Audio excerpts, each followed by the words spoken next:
जी, अस्सलाम वालेकुम। कैसे हैं आप सब ठीक हैं? अच्छा जी, हम डिस्कस कर रहे हैं आपका Kaif 2 tax practices spring 23 attempt के लिए। इसमें हमने जो अभी तक चीज़ें कवर कर ली हैं, वो आपके सारे हेड्स ऑफ इनकम है। आपका मिनिमम टैक्स क्या होता है अंडर सेक्शन 113, कैलकुलेशन बिज़नेस क्या होता है एंड चैप्टर 11 का एक टॉपिक है आपका लॉसेस का, हम वो भी डिस्कस कर चुके हैं।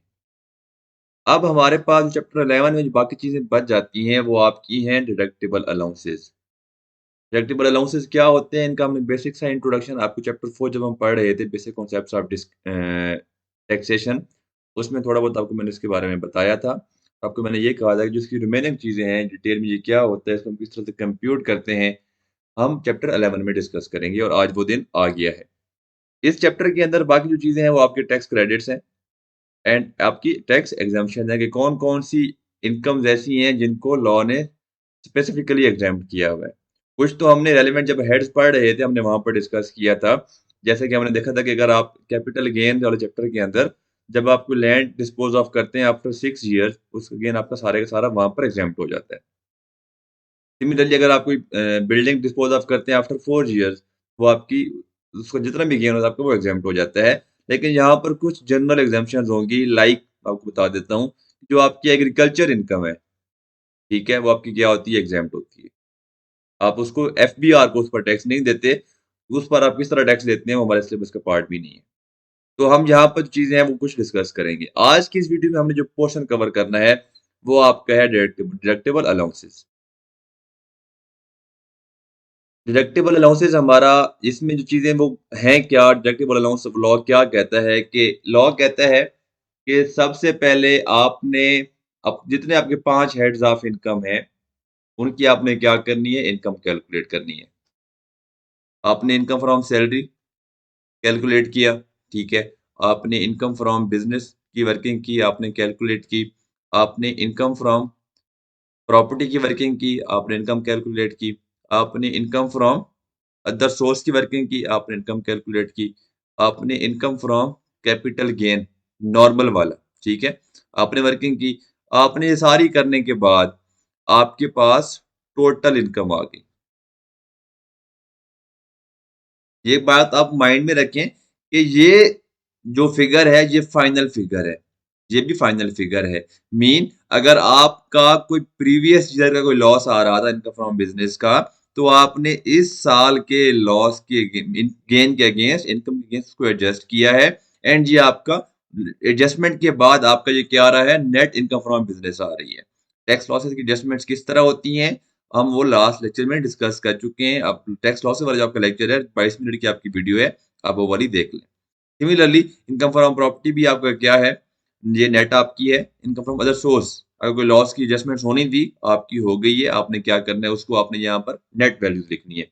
सेम और ये आपका सिर्फ होंगे अदर एसेट्स। जब हम कैपिटल गेन वाला चैप्टर पढ़ रहे थे, उसमें हमने डिस्कस किया था कि जो आपके सिक्योरिटीज़ एंड इमूवेबल प्रॉपर्टी पर जो कैपिटल गेन होता है, वो आपका सेपरेट ब्लॉक इनकम होता है। इसलिए वो हम यहाँ पर वो ऐड भी नहीं करते होते। जब आप टोटल इनकम कैलकुलेट कर लेते हैं, तो लॉ कहता है कि आपने फिर क्या करना है? आपने ये आपकी जो इनकम है सारी ये आपकी एग्ज़ैम्प्ट इनकम भी इसमें शामिल नहीं है। ये आपकी अदर देन एग्ज़ैम्प्ट, ठीक है? Other than separate block income, other than final tax regime income है। ये हम सारी चीज़ें पिछले वीडियोज़ में डिस्कस कर चुके हैं। आप वो सारी लेक्चर सुनेंगे तो आपको जो मैं टर्म्स यूज़ कर रहा हूँ, आपको वो सारी समझ आ जाएँगी।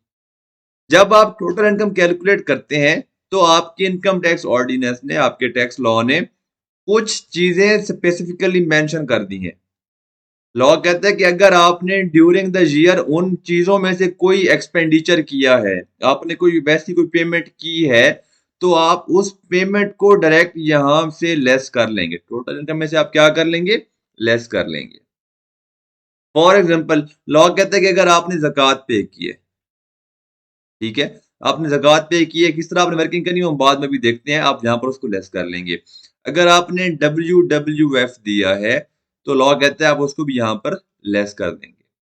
फिर लॉ कहता है अगर आपने डब्ल्यूपीपीएफ दिया है, ठीक है? उसको भी आप यहाँ पर क्या कर देंगे? लेस कर देंगे। अगर कोई इंडिविजुअल है, उसने अपने बच्चों के क्या किए हैं? एजुकेशनल एक्सपेंसेस दिए हैं, वो भी आप उसको यहाँ पर क्या कर लेंगे? लेस कर लेंगे। इन सब की आपने वर्किंग क्या करना है, कंप्यूट करना है। आप यहाँ पर वो क्या हो जाएगा, लेस हो जाएगा। लॉ कहता है अगर ये टोटल 4 आपके क्या हैं, डिडक्टिबल अलाउंसेस हैं, ठीक है? आपको लॉ में गिवन है। आप यहाँ पर क्या करेंगे, इनको लेस करने के बाद आपके पास यहाँ पर आ जाएगी टैक्सेबल इनकम।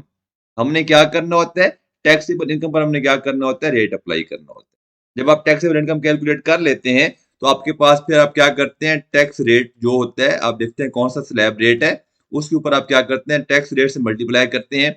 आपके पास क्या आ जाता है, टैक्स पेएबल आ जाता है। जब कि आपके पास ये क्या आता है, टैक्स पेएबल आता है। तो आज जो हमारे लॉ में, हमारी बुक में जो हमारी चीज़ें हमारे रेलेवेंट हैं, कि हमारे कौन-कौन से हैं जो डिडक्टिबल अलाउंसेस हैं। जी, ज़कात, ठीक है? आपका workers welfare fund WWF, workers profit participation fund इसका फुल नेम है डब्ल्यूपीपीएफ। एंड आपका फोर्थ है एजुकेशनल एक्सपेंसेस। ऑटम 22 अटेम्प्ट तक आपका एक और भी था, जो था profit on debt. Autumn 22 attempt तक था, लेकिन अब वो सिलेबस से निकल गया है। तो जो ओल्ड स्टूडेंट्स हैं, अगर उनके माइंड में ये क्वेश्चन आ रहा है कि सर प्रॉफिट ऑन डेट की आप जिक्र नहीं कर रहे, तो प्रॉफिट ऑन डेट आपका स्प्रिंग 23 के लिए डिडक्टेबल अलाउंस नहीं है। यहाँ चैप्टर 11 में सिर्फ इनके नाम लिखे हुए हैं, इनको आपने किस तरह इनकी आपने वर्किंग करनी है, ये आपके चैप्टर 4 में डिस्कस्ड है। हम वहां पर जाकर क्या करते हैं, डिस्कस करते हैं। डिडक्टेबल अलाउंसेस जी ये रहे। अब ज़कात, ज़कात सिंपली वो कहता है कि ए पर्सन, पर्सन मीन आपका इंडिविजुअल, आपकी एओपी, आपकी कंपनी, किसी ने भी, ये सारों पर अप्लाई अप्लाई हो रहा है, is entitled to a deductible allowance for the amount of any zakat paid. आपने ये नहीं कहना कि मैं अक्रूवल बुक कर लेता हूँ बिजनेस के अंदर के ज़कात एक्सपेंस डेबिट एंड आपका ज़कात पेएबल क्रेडिट, अक्रूवल पे नहीं, ये सिर्फ आपको लगा है पेड बेसिस पर, by the person in a tax year under the Zakat and Ushr Ordinance. अब ज़कात एंड उशर ऑर्डिनेंस एक स्पेसिफिक लॉ है, जिसमें वो बताता है कि भाई हाँ जी, किस किस ने कब या किस किस को आपने इस लॉ के अंदर क्या करना है, ज़कात पे करनी है। क्वेश्चन ये हमारे सिलेबस में ये लॉ भी नहीं है, तो इसका मतलब क्या हुआ कि वो क्वेश्चन में या तो बताएगा कि जो ज़कात पे की है पर्सन ने, क्या वो ज़कात एंड उशर ऑर्डिनेंस के अकॉर्डिंग की है कि नहीं की, ठीक है? या मतलब की है या नहीं की, तो दोनों में से एक बता देगा। अगर वो कहेगा कि जी हमने ज़कात एंड उशर ऑर्डिनेंस के अकॉर्डिंगली पे की है, तो फिर हम उसको एज़ डिडक्टेबल अलाउंस अपनी वर्किंग के अंदर, न्यूमेरिकल के अंदर, जब हम टोटल इनकम कैलकुलेट करेंगे, उसको कैलकुलेट करने के बाद हम उसको यहाँ पर ज़कात को यहाँ पर क्या कर लेंगे, लेस कर लेंगे। अगर वो कहते हैं कि जनाब आपकी जो ज़कात है, आपने वो ऑर्डिनेंस के अकॉर्डिंगली पे नहीं की, तो हम फिर उसको लेस नहीं करेंगे, हम नोट डाल देंगे, क्योंकि ये ज़कात एंड उशर ऑर्डिनेंस के अकॉर्डिंगली पे नहीं की हुई, इसलिए हम इसको लेस नहीं कर सकते। So no treatment for this amount. अब दूसरा ऑप्शन क्या हो सकता है कि वो कहते हैं कि आप एक पर्सन ने ज़कात पे की है ड्यूरिंग द ईयर 5 लाख रुपए, फॉर एग्जांपल 5 लाख रुपए, और क्वेश्चन साइलेंट है। जब क्वेश्चन साइलेंट होगा, तो आपने यही अज्यूम करना है कि आपने जो ज़कात पे की है, उस पर्सन ने जो ज़कात पे की होगी क्वेश्चन के अंदर, वो इस ऑर्डिनेंस के अकॉर्डिंगली होगी, एंड आप उसकी एडजस्टमेंट क्लेम कर लेंगे। फिर यहाँ पर पॉइंट 2, इसको मैं आपसे लिंक करता हूँ। आपने जब इनका मदर सोर्स पढ़ा था, उसमें आपने पढ़ा था प्रॉफिट ऑन डेट। यहाँ बात हो रही है प्रॉफिट ऑन डेट की। आप चैप्टर 10 खोलें अपना, इनकम फ्रॉम अदर सोर्स वाला, उसमें प्रॉफिट ऑन डेट की जब हम टैक्सेशन पढ़ते हैं, हम कहते हैं कि जनाब अगर हमारा प्रॉफिट 5 मिलियन से कम है, 5 मिलियन या 5 मिलियन से कम है, तो वो हमारा होगा फाइनल टैक्स रिजीम, ठीक है? अगर हमारा 5 मिलियन से प्रॉफिट ज्यादा है, तो वो हमारा चला जाएगा नॉर्मल टैक्सेबल रिजीम में,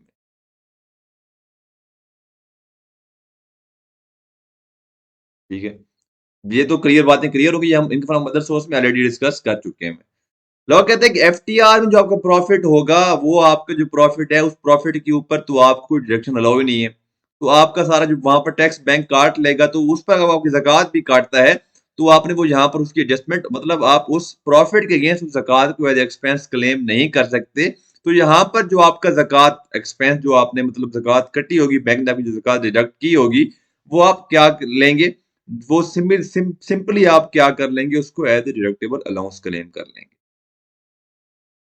दोबारा एक्सप्लेन कर देता हूँ कि जब प्रॉफिट आपको बैंक पे करता है, तो प्रॉफिट बैंक पे करते हुए वो आपकी ज़कात भी काटता है, ठीक है?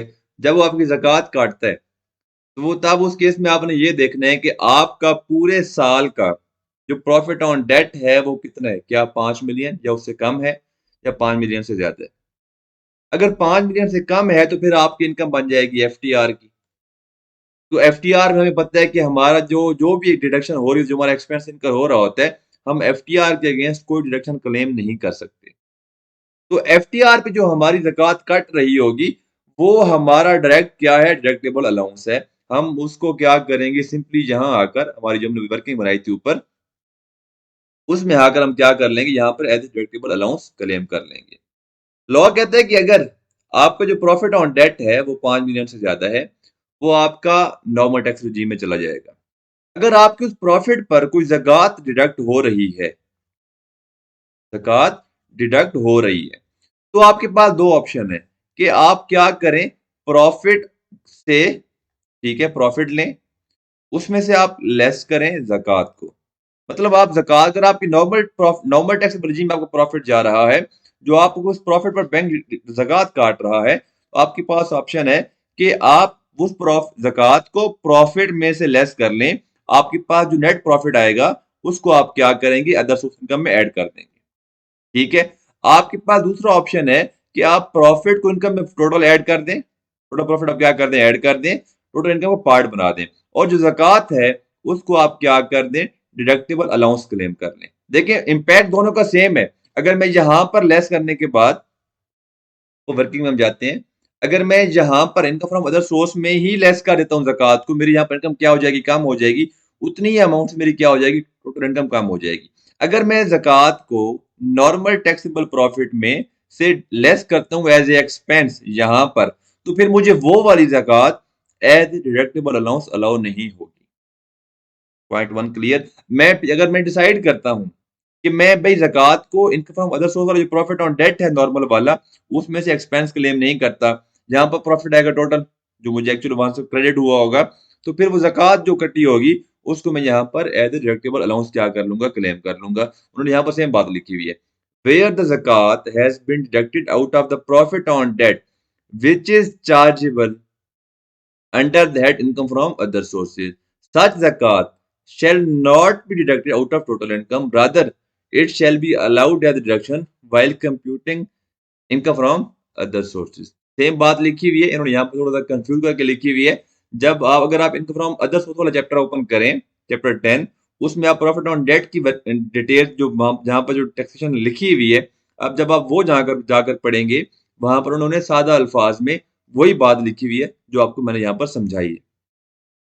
फिर वो कह रहा है कि आपने क्या किया, where the amount of zakat is more than total income, the excess amount shall not be refunded और कैरी फॉरवर्ड और कैरीड बैक। अब इसका क्या मतलब है? इसका मतलब ये हुआ कि आपके पास यहाँ पर टोटल इनकम थी 100 रुपए, ठीक है? लेकिन जो आपने ज़कात पे की है, आपके पास एक डिडक्टेबल अलाउंस था, आपने ज़कात पे की है 120 रुपए। यहाँ पर आपका क्या बन जाता है? ज़कात की वजह से आप जहाँ पर आपका बन जाता है लॉस, टोटल लॉस बन जाता है। लॉ कहता है नहीं, जितनी इनकम है, मैक्सिमम आप उतना ही क्या कर सकते हैं? नेगेटिव अलाउंस क्या कर सकते हैं? क्लेम कर सकते हैं। तो यहाँ पर आपकी इनकम कितनी हो जाएगी? 0 हो जाएगी। तो फिर जो एक्सेस जो 20 रुपीज़ है, उसका मैंने क्या करना? लॉ कहता है कि वो आपका गया वेस्ट हो गया। आप उसको ना कैरी फॉरवर्ड कर सकते हैं, ना आप उसको फ्यूचर में कहीं पर एडजस्ट कर सकते हैं, तो आपका वो वेस्ट में चला जाता है। जहाँ पर कहने का ये मतलब है। जी, फिर है आपका वर्कर्स वेलफेयर फंड। ये ए पर्सन मीन ये इंडिविजुअल भी हो सकता है, एओपी भी हो सकती है, कंपनी भी हो सकती है। Shall be entitled to a deductible allowance for the amount of any workers welfare fund paid by the person in a tax year under workers welfare fund ordinance or under any law relating to workers welfare fund enacted by provinces after the 18th constitution of OK. However, no deductible allowance will be allowed where any amount is paid to provinces by trans-provincial organization. A person having operation in more than one province. अच्छा जी, अब यहाँ हैं, पहली बात वो ये कह रहा है कि जो हमारा ये होता क्या है? हम पहले वो डिस्कस कर लेते हैं। अब ये होता है क्योंकि नाम से भी यहाँ पर क्लियर हो रहा है कि WWF वर्कर्स वेलफेयर फंड, ये एम्प्लॉइज के बेनिफिट के लिए आप क्या करते हैं, ये गवर्नमेंट का एक लॉ है, ऑर्डिनेंस है, उसके अंडर हर बिजनेस ने, वो चाहे सोल प्रोप्राइटर है, इंडिविजुअल बिजनेस है, चाहे वो पार्टनरशिप बिजनेस, चाहे वो कंपनी का बिजनेस है, उन्होंने अपना जो टैक्सेबल प्रॉफिट्स होते हैं उसका 2%, ठीक है, टैक्सेबल प्रॉफिट का, ये अकाउंटिंग प्रॉफिट का नहीं होता, ये होता है आपका टैक्सेबल प्रॉफिट का 2% आप क्या करते हैं, हर साल आप एफबीआर को सेपरेटली जमा करवाते हैं, ठीक है। जो आपने अमाउंट जमा करवाई होगी, ये रेट कैलकुलेशन हमारे सिलेबस का पार्ट नहीं है, आपके वो पेपर में क्वेश्चन में वो बताएगा कि कंपनी ने पे किया है W amount is equal to 5 lakh रुपए, ये आपको बता देगा 4 लाख पे किए, ठीक है। ये रेट आपके सिलेबस का पार्ट नहीं है, आपको मैं वैसे बता रहा हूँ। वो जो आपको अमाउंट पे करेंगे वो सिंपली क्या कर लेंगे, आप अपने जहां पर जो आपकी फिगर ऊपर हमने कैलकुलेट की थी टोटल इनकम में, जब भी जहां पर हम जकात लेस कर रहे थे, वहां पर आप WWF भी क्या कर लेंगे, लेस कर देंगे। फिर आपके पास नेक्स्ट है आपका WPPF, सेम, ये आपका होता है अकाउंटिंग प्रॉफिट पर, ये आपका होता है WW, आपका होता है टैक्सेबल प्रॉफिट पर, टीपी टैक्सेबल प्रॉफिट पर, ये आपका होता है अकाउंटिंग प्रॉफिट पर, जो आप क्या करते हैं, अपनी प्रॉफिट एंड लॉस बना रहे होते हैं इनकम वाली, जो आपके अकाउंटिंग स्टैंडर्ड्स के अकॉर्डिंगली, और ये रेट होता है आपका 5% ऑफ अकाउंटिंग प्रॉफिट। ये भी रेट हमारे सिलेबस में नहीं है, वो आपको बता देगा कि आपके सिलेबस में आपने कितनी WPPF क्या किया, आपने पे किया है। फिर जो नेक्स्ट है, ये भी सिर्फ जो है WPPF जो है, ये सिर्फ आपका ये सिर्फ आपको अलाउड है बिजनेसेस को, ठीक है, बिजनेस बिजनेस आपका इंडिविजुअल भी हो सकता है, आपका एओपी भी हो सकती है, आपकी कंपनी भी हो सकती है।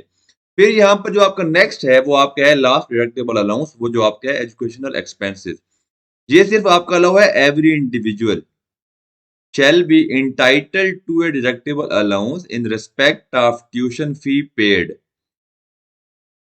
by the individual in a tax year, provided that the taxable income of the individual is less than 1.5 million। अब यहां पर आप देखें, ये स्टेटमेंट पढ़ने के बाद कुछ क्वेश्चन आपके माइंड में आने चाहिए कि वो कह रहा है कि provided that the taxable income, हमें पता है कि टैक्सेबल इनकम क्या होती है, वो होती है आपकी total income less deductible allowances. तो हम क्या कर रहे हैं, अभी तक हम ऑलरेडी लेस कर रहे हैं डिडक्टेबल अलाउंसेस। तो इस प्रोविजन के लिए जब अगर आपके क्वेश्चन में ऐसा कोई आपकी चीज आ जाए जिसमें लाइक आपने टोटल इनकम कैलकुलेट की, आपके पास आ गई 5,000, सॉरी 5 लाख, तो आपने जब एजुकेशनल एक्सपेंसेस की आपने जब चीज देखनी है, उस केस में आपने देखना है कि क्या आपके पास ज़कात थी, अगर आपने ज़कात पे की हुई है आप वो लेस करेंगे, ये 5, सॉरी ये है 12 लाख, वो आप यहाँ से लेस करेंगे, मैं कहता हूँ 50,000 मैंने पे किए हुई है, ये लेस करने के बाद आपने देखना है कि वो कितनी अमाउंट बन जाती है, आपकी बन जाती है 11,50,000 रुपए। इसको आप क्या कहेंगे, टैक्सेबल इनकम कंसिडर करेंगे किस प्रोविजन के लिए, आप अपनी इस प्रोविजन के लिए। क्लियर। अब यहाँ पर ये आपने पहले देखना कि इंडिविजुअल है और अपने बच्चों की फी पे की है और उसकी जो टैक्सेबल इनकम है उस साल के लिए वो 15 लाख से कम है। अगर ये कंडीशंस मीट कर जाती हैं तो फिर आपने जो डिडक्टेबल अलाउंस क्लेम करना है उसकी वैल्यू क्या होगी, वो यहाँ पर आपको बताता है। The amount of deductible allowance allowed shall not exceed the lesser of 5% of total tuition fee paid by the individual in the year, 25% of taxable income for the year, and an amount computed by multiplying 60,000 with number of children of the individual। चलें देखते हैं, इसकी हम थोड़ा example बना लेते हैं। आपकी जो टैक्सेबल इनकम है वो आप है पूरी 15 लाख, 14,90,000 कर लेते हैं। जो पर्सन है जो एक्चुअल फी पे किया, एक्चुअल फी पेड 1,80,000, ठीक है। और आपकी जो नंबर ऑफ चिल्ड्रन, जो स्टूडेंट्स हैं, नंबर ऑफ चिल्ड्रंस वो आपके हैं 3, ये कर देते हैं हम यहाँ पर, आपके हैं 2, ठीक है। अब ये नंबर ऑफ स्टूडेंट्स की बात हो रही है, ये बात हो रही है आपकी जो स्टूडेंट्स हैं, जो जिनकी आपने फीसेस पे की हैं, ठीक है? उनकी ये बात हो रही है। वो लॉ कहता है कि 5% of tuition fees, 25% of taxable income या 60,000 multiply by number of students, जिनमें से जो लेसर होगा वो आपकी क्या होगी? आपका डिडक्टेबल अलाउंस होगा। अब वर्किंग करते हैं। सबसे पहले 5% ऑफ फीस, वो कितना है आपका? 1,80,000 मल्टीप्लाई बाय 5%, ये आपकी अमाउंट बन जाती है 9,000 रुपए। आपकी बन जाती है 9,000 रुपए। पहली फिगर आ गई। इसको हमने कंपेयर करना है 25% ऑफ टैक्सेबल इनकम, वो आपकी है 14,90,000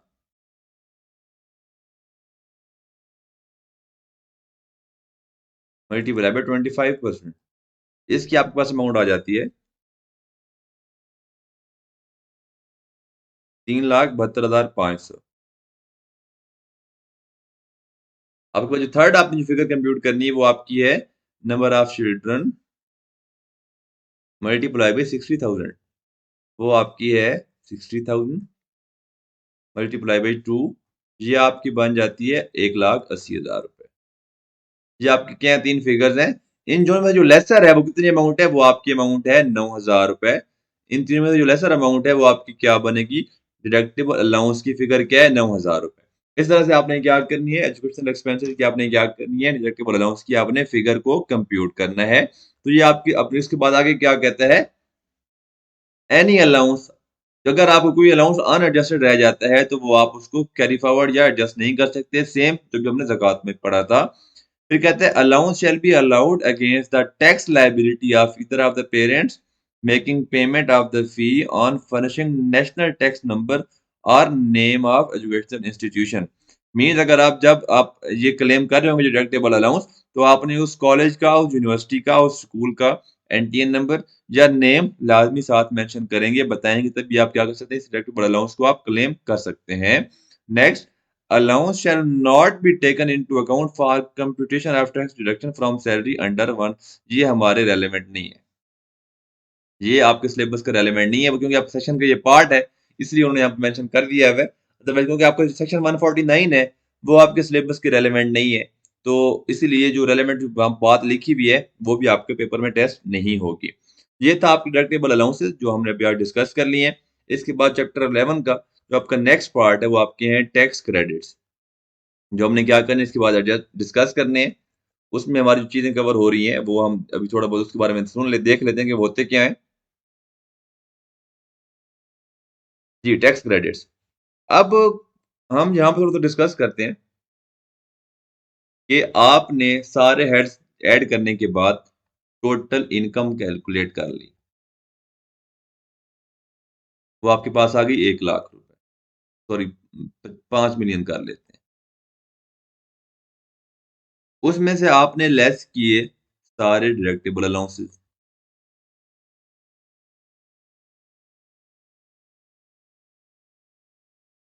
मैं कहता हूँ वो आपके बन गए थे 9,00,000 रुपए। आपके पास बच गई टैक्सेबल इनकम,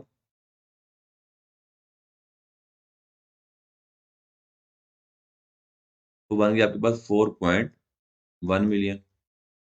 इस पर आपने टैक्स रेट अप्लाई किया, टैक्स रेट मैं यूज कर लेता हूँ, फ्लैट रेट एज्यूम कर लेता हूँ 10%। ये एज्यूम किया मैंने, एग्जैक्ट नहीं है, स्लैब रेट देखना पड़ेगा। ये आपके बन जाएगा 4,10,000, आपको क्या बन जाएगा? टैक्स पेएबल बन जाएगा। ये आपका क्या है? टैक्स पेएबल आपकी टैक्स लायबिलिटी है। लॉ कहता है कि जब आप टैक्स पेएबल कैलकुलेट कर लेते हैं तो लॉ एक टर्म यूज करता है टैक्स क्रेडिट्स, कि अगर आपने ड्यूरिंग द ईयर उसने कुछ चीजें डिफाइन कर दी हैं, बता दी हैं कि अगर आपने ड्यूरिंग द ईयर कोई डोनेशन दी है, ठीक है? तो जो आपने डोनेशन दी है, डोनेशन अगर आपने जो उन्होंने टर्म्स एंड कंडीशंस लॉ में बता दी हैं, अगर आपने वो फॉलो करते हुए दी है वो डोनेशन, फिर लॉ कहता है कि आपकी फॉर एग्जांपल जो टैक्स लायबिलिटी है, ये मैं मिसाल दे रहा हूँ। आपकी टैक्स लायबिलिटी 1% से क्या हो जाएगी, डिक्रीज हो जाएगी। अगर आपने डोनेशन दी है, इतने इतनी अमाउंट दी है या इन बंदों को दी है, तो आपकी जो टैक्स लायबिलिटी है, उस क्योंकि आपने वो डोनेशन दी है, इसलिए आपकी 1% क्या हो जाएगी, कम हो जाएगी। ये मैं एग्जांपल दे रहा हूँ, ठीक है? ये रेट ₹410 जो मैं ये 1% मैं टर्म यूज़ कर रहा हूँ, वर्ड यूज़ कर रहा हूँ 1% डोनेशन, ये एग्ज़ैक्टली नहीं है। जब हम इसको डिस्कस करेंगे डोनेशन को, हम वहाँ पर देखेंगे कि हमने डोनेशन जब अगर पे करते हैं, तो हमने वो अमाउंट किस तरह कैलकुलेट करनी है, जितनी अमाउंट से हमारी लायबिलिटी कम हो जाएगी, ठीक है? फिर लॉ कहता है कि आपने अगर कोई कंट्रीब्यूशन की है टू अप्रूव्ड पेंशन फंड, ये क्या होता है जब हम ये पढ़ेंगे तो हम वहाँ पर ये देख लेंगे। उसको लॉ ने बता दिया कि आपने इस तरह एक अमाउंट कैलकुलेट करनी है और उस अमाउंट को कैलकुलेट करके आपने अपनी इस लायबिलिटी को क्या कर देना, उतने अमाउंट से कम कर देना। मैं कहता हूँ मेरे वो अमाउंट है ₹10,000, ठीक है? और ये मेरे अमाउंट है लाइक ये भी ₹5,000, ठीक है? ये अज़्यूम्ड है। तो टैक्स क्रेडिट्स वो अमाउंट हैं, वो कुछ एरियाज़ हैं, कुछ उन्होंने रूल्स बता दिए हैं जिनकी वजह से मेरा जो टैक्स पेएबल है, जो मैंने टैक्सेबल इनकम पर रेट मल्टीप्लाई करके कैलकुलेट किया है, टैक्स क्रेडिट्स की वजह से मेरी वो लायबिलिटी कम हो जाती है। क्योंकि ड्यूरिंग द ईयर मैंने कुछ एक्सपेंडिचर्स किए होते हैं जो लॉ ने डिफाइन किए हुए हैं कि अगर आप ये करेंगे तो आपकी इसकी वजह से आपकी जो टैक्स पेएबल है, आपकी जो टैक्स टैक्स लायबिलिटी है वो कम हो जाएगी। अब हम ऐसे उनकी टर्म्स देख लेते हैं कि वो कौन-कौन सी हैं, हम जहाँ पर वो समझ लेते हैं। फिर समझेंगे हम नेक्स्ट लेक्चर के अंदर। अब इसमें कहता है कि आपका फॉरेन टैक्स क्रेडिट, ये क्या है कि लॉ कहता है कि अगर आपकी कोई फॉरेन सोर्स इनकम है और आपने फॉरेन में उस पर कोई टैक्स पे किया है, तो आप उसका यहाँ पर इस साल टैक्स क्रेडिट लेंगे। ये आपका नेक्स्ट चैप्टर है, वहाँ पे इसको हम डिस्कस करेंगे। फिर लॉ कहता है कि आपका जो आपने डोनेशंस दी होंगी और जो आपकी कुछ उन्होंने चीज़ें डिफाइन की हुई हैं, आगे जाके डिटेल में डिस्कस करेंगे, ये टोटल 4-5 है। उन्होंने उसमें रूल्स बता दिए हैं। उन्होंने उसमें कंडीशंस क्राइटेरिया बता दिए हैं। अगर वो मीट करते हैं तो आपने वहाँ पर उन्होंने फिर कैलकुलेट करने की भी मेथड बता दी है कि आपने इस तरह से वो अमाउंट कैलकुलेट करनी है, जिस अमाउंट से आपका जो टैक्स पेएबल है वो कम हो जाएगा। और ये हम डिटेल में डिस्कस करेंगे आपके नेक्स्ट लेक्चर के अंदर, जिसमें हमारा एक वही 1 घंटे का होगा। तो जो हमारे सारी अमाउंट्स हैं, वो हम क्या करेंगे डिटेल में डिस्कस कर लेंगे। फिर हमारे पास चैप्टर 11 का एक पार्ट बच जाएगा, वो आपकी है एग्जेम्प्ट इनकम, वो भी हम नेक्स्ट लेक्चर में डिस्कस करेंगे।